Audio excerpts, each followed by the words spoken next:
नमस्कार, news nation digital के हमारे इस खास एपिसोड खबरें दुनिया की में आपका स्वागत है। मैं हूं सुमित कुमार दुबे।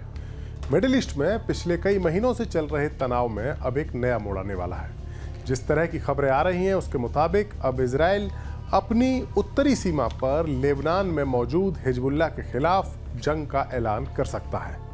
वहीं इस बीच हिजबुल्लाह के चीफ हसन नसरल्लाह का भी एक वीडियो वाला बयान वायरल हो रहा है या सामने आया है, जिसमें उन्होंने जंग के हालात के बारे में बात की है। मीडिया रिपोर्ट्स के मुताबिक नसरल्लाह ने कहा है कि अगर इजराइल की ओर से हमला होता है तो वो भी चुप नहीं बैठेंगे। इजराइल को हमले का पूरी ताकत के साथ जवाब दिया जाएगा। इजराइल के गाजा पट्टी में जो एक्शन उसने लिया है उसकी आलोचना करते हुए हसन ने कहा कि अगर इजराइल ने हमला किया तो फिर उसका जवाब दिया जाएगा। जंग शुरू होने के हालात में हिजबुल्लाह बिना कोई सीमा तय करे या हद तय करे पूरी ताकत के साथ लड़ेगा। इस तरह के बयानों के बाद ये साफ संकेत मिल रहा है कि मिडिल ईस्ट में अब जंग का एक और मोर्चा खुलने जा रहा है।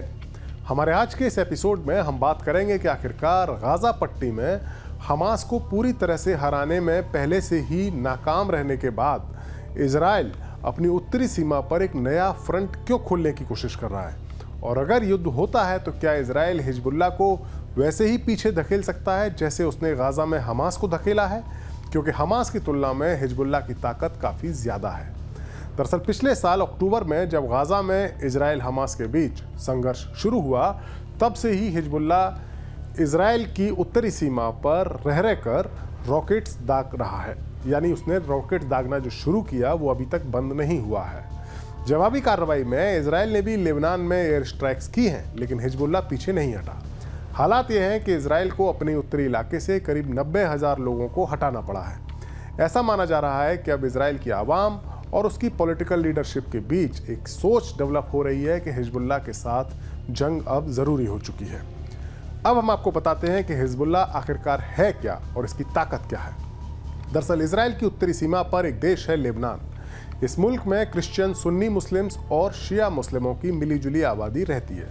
दक्षिणी लेबनान में शिया बहुल आबादी रहती है।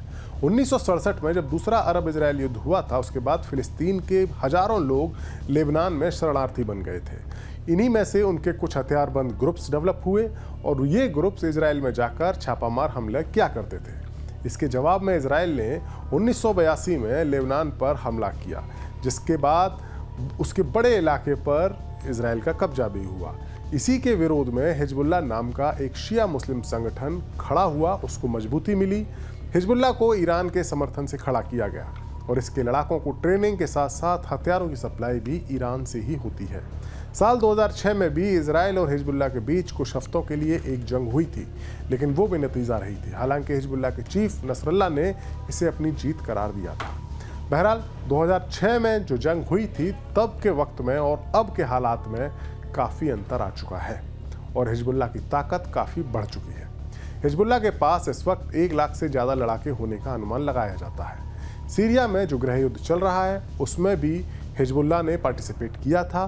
सीरिया के प्रेसिडेंट बशर अल असद की ओर से हिजबुल्लाह वो जंग लड़ा था, लिहाजा उसके लड़ाकों को अब युद्ध लड़ने का काफ़ी अनुभव मिल चुका है।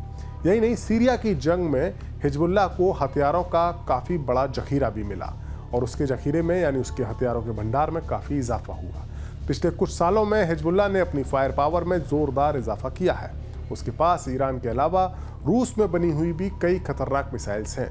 एक समाचार एजेंसी रॉयटर्स की खबर के मुताबिक रूस ने साल 2010 में सीरिया को मिसाइल्स बेची थी, यानी एक डील हुई थी जिसके तहत रूस ने सीरिया को मिसाइल दी थी। सीरिया के प्रेसिडेंट बशर अल असद लंबे वक्त से सिविल वॉर से जूझ रहे हैं। इस जंग में हिजबुल्लाह भी उनकी सत्ता को बचाने के लिए लड़ रहा है, लिहाजा कयास लगाया जा रहा है कि हिजबुल्लाह ने सीरिया के जरिए ही इन खतरनाक मिसाइल्स को हासिल किया है। हिजबुल्लाह को हथियार कहाँ से मिलते हैं इस बात को अक्सर सीक्रेट रखा जाता है। हालांकि नसरल्लाह ने 2021 में एक इंटरव्यू दिया था और खुलासा किया था कि उसके ग्रुप को रूसी Kornet anti tank missile Syria के जरिए हासिल हुई थी। न्यूज एजेंसी रॉयटर की खबर के मुताबिक हिजबुल्लाह ने सीरिया की जंग के दौरान कई ऐसे घातक हथियार हासिल किए हैं जो रूस ने सीरिया की असद सरकार को उनकी सत्ता को बचाने के लिए दिए थे।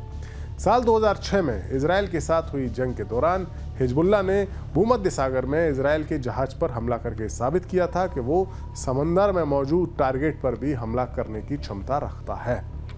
हिजबुल्लाह के पास ईरान से मिली हुई मिसाइल्स और ड्रोन्स का भी बड़ा जखीरा मौजूद है।